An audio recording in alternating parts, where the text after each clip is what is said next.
మన ప్రభు అయిన యేసుక్రీస్తు నామములో మీ అందరకు ఉదయకాలపు శుభాలు. దేవుని దీవెన ఈ దినము మన మీద, మన కుటుంబాల మీద ప్రకాశించును గాక.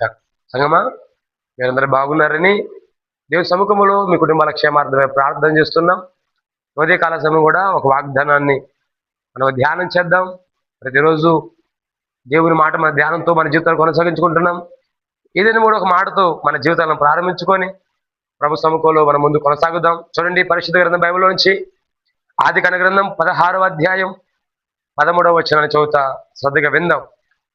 ఆదికాండం 16వ అధ్యాయం 13వ వచనం. అది చూచుచున్న దేవుడవు నీవే అను పేరు తనతో మాట్లాడిన యెహోవాకు పెట్టెను.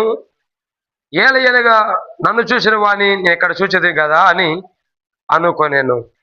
ఆమె దేవుని ప్రజలారా, దేవుని జనాంగమా, చదవబడిన లేఖన భాగం చాలా శ్రేష్టమైన మాట.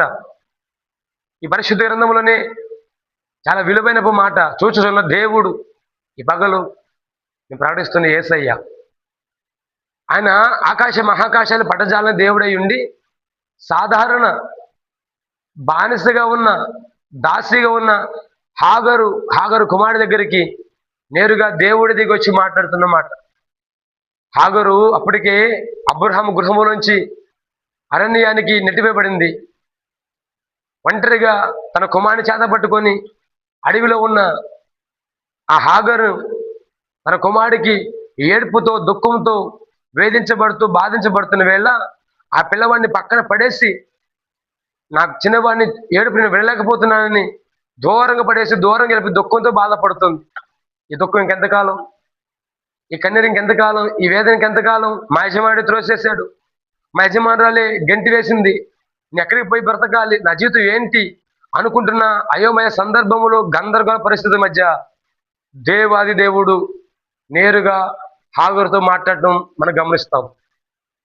సంగమా, దేవుని స్వరం నేరుగా హాగరుతో మాట్లాడుతుంది. దేవుని ప్రేమ ఎంత గొప్పదంటే, ఆయన తన సేవకుని పంపించి మాట్లాడొచ్చు, తన ప్రవక్తను పంపించి మాట్లాడొచ్చు, కానీ సాక్షాత్తు నేరుగా దేవుడే దిగి వచ్చి హాగరుతో మాట్లాడుతూ, హాగరు నువ్వు భయపడకు, నీ సంతానం వర్ధిల్లింపజేస్తా, నీ గర్భ సంతానం ద్వారా రాజులు బయలుదేరతారు, ఇగో నీకు కలిగిన ఇష్మాయిల్ను తీసుకొని మరలా నీ యజమానురాలైన షారా చేతి క్రింద అణిగి ఉండని దేవుని స్వరం మాటినప్పుడు, దేవుని స్వరానికి లోబడిన హాగరు షారాద్ గృహానికి వెళ్ళింది. సంగమా, ఆ పరంపరలో, ఆ సందర్భంలో మాట్లాడుతున్న మాట, అయ్యా నన్ను, నా బ్రతుకును నువ్వు చూస్తున్న వాడవయ్యా అని దేవునికి పేరు పెట్టగలిగింది. స్తోత్రం, హల్లెలూయా. ఎంత గొప్ప కృప. సంగమా, ఈ పగటి కాల వేళ మన జీవితంలో మనకు ఎన్నో భయంకర వేదనలు, హృదయంలో గందరగోళ పరిస్థితులు, అయోమయ సందర్భాలు, కుటుంబంలో, పిల్లల జీవితంలో కలవరాలు, గలిబిలి, ఆందోళన తారసపడుతున్న వేళ ఈ పగలు చూచుతున్న దేవుడు నీ కుటుంబాన్ని చూస్తున్నాడు. ప్రైజ్ ద లార్డ్, హల్లెలూయా. హాగరును చూసిన దేవుడే, హాగరు కుటుంబాన్ని ఆశీర్వదించిన దేవుడే. దిక్కులేని స్థితులు, అయోమయ స్థితులు, కలవరాల మధ్య, ఎటు పోవాలో అర్థం కాని స్థితి మధ్య ఒక్కసారిగా ఆగిపోయిన జీవితం, కొలాప్స్ అయిపోయిన జీవితం, హాగరికి బ్రతుకెళ్ళదనుకున్న సందర్భంలో దేవుడి దిగి వచ్చి నేరుగా హాగరు జీవితాన్ని సరిచేసి మంచి మార్గాన్ని సిద్ధపరిచి, హాగరు సంతానం ద్వారా రాజును సిద్ధపరిచిన దేవుడు. ఆయన పేరు చూచుచున్న దేవుడు. స్తోత్రం. అలాగైతే సంగమా, ఈ పగలు దేవుని సేవకుడుగా ఒక మాట చెప్పగలను.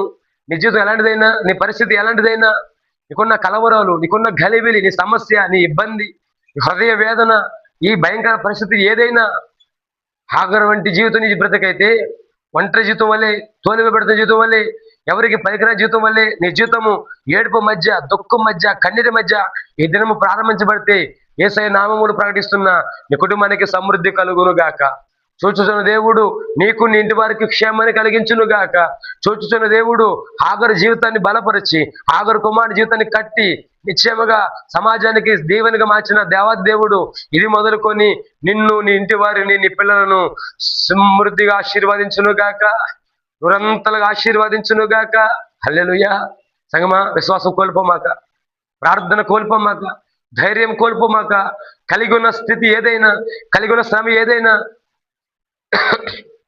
కలిగిన ఇబ్బంది ఏదైనా ఈ ఉదయకాల సమయం దేవుని సముఖంలో, అయ్యా నువ్వు చూస్తున్న దేవుడు అయ్యా, హాగరును చూచిన వాడవు, ఇశ్రాయేలులు ఐగుప్తుల చెరలోనప్పుడు చూసిన వాడవు, ఇగో ఈ పగలు నన్ను చూడని ఆయన మనం సారా సముఖంలో ప్రార్థించగలిగితే, నా యేసయ్య నిన్ను నీ కుటుంబాన్ని దాటిపోనివాడు, ఆశ్చర్యకరంగా అద్భుతదాయకంగా ఇంటి వారి మీద కృపను కనికరాన్ని ఆయన చాపును గాక. Praise the Lord. హల్లెలూయా. సంగమా, ఈ పగటి కాల వేళ ఒకవేళ మన బ్రతుకు కూడా హాగరు వలె దిక్కులేని స్థితిలో ఉంటే, ఒకవేళ మన బ్రతుకు కూడా హాగరు వలె అయోమయంలో ఉంటే, ఒకవేళ మన బ్రతుకు కూడా ఎందుకు పనికిరాని జీవితంలో కనబడుతుంటే, ఎటు పోవాలో అర్థం కాక, ఏం చేయాలో అర్థం కాక, నా బ్రతుకు ఇంతేనా అనుకుంటున్న వాళ్ళరా, ఈ పగలు దేవుని సాకుడికి నీకు ఒక శుభవార్త.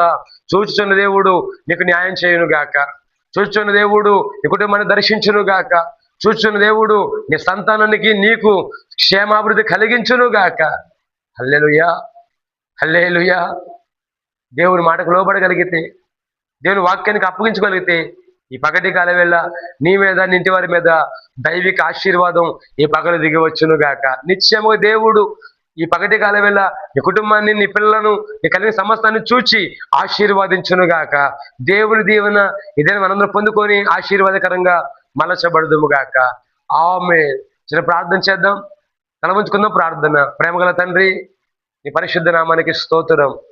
ఈ ఉదయకాల సమయం నీ మాటలు ధ్యానం చేసే గొప్ప భాగ్యం అక్షరానికి స్తోత్రాలయ్యా. ప్రభువా, మా బ్రతుకులు ఎవరు చూసినా చూడకపోయినా నువ్వు చూస్తున్నావని, మరలా తిరిగి పైకి లేపుతావని, మా బ్రతుకులను తిరిగి బాగు చేస్తావని నేను నమ్ముతుండగా కనికరించి గొప్ప కార్యం జరిగించి మహిమంతా మీరు పొందుకుంటారని, రాకడికి మా అందరిని ఆయత్తపరచమని, ఈ దిన దేవుని చేత ఈ దిన ఆశీర్వాదించిన మా అందరిని నింపమని యేసయ్య నామములో అడిగిన మనవులన్నీ పొందుకొంచిన మా ప్రియ పరలోకపు తండ్రి. Amen, amen. Praise the Lord. May God bless you. నిత్యము దేవుడు ఈ ఉదయకాల సమయం మిమ్ములను కుటుంబాలను చూసి నిండారులుగా సియోను నుంచి ఆశీర్వదించును గాక. Amen. May God bless you. May God bless you all.